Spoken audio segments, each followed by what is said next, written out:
Share ko lang to sa mga truck na gumagamit ng air system. Air compressor po to ng truck, Wabco. Ayan po yan, sa international trucks.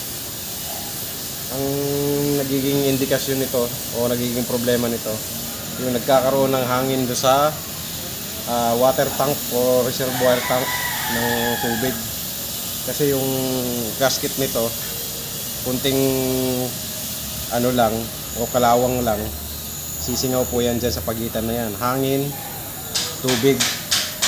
Ngayon, ang magiging niya, dahil mas malakas ang pressure ng hangin, pupunta siya sa tubig. Kaya ang mangyayari, parang mag-overheat yung reservoir, may tatapo na tubig doon, bubulwak ng tubig. Ito po ang laging sakit ng mga ISM mo, yung gumagamit na Wabco na compressor head.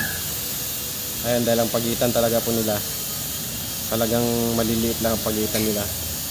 Yero po to. Ayan, nakabili na kami ng repair kit. Ito yung bago niya. Ayan. Sa pagkaganito na yung palit lang ng repair kit, ang ginagawa ko, lilihain ko lang yan, papantayin ng liha para hindi magkaroon ulit ng singaw bago ko i-kabit yung bagong repair kit. Ayan.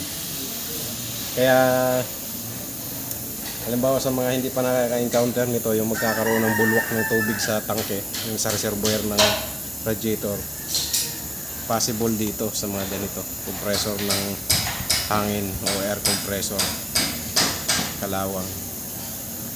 Yun lang po. Ganyan po yung itsura ng Wabco na compressor.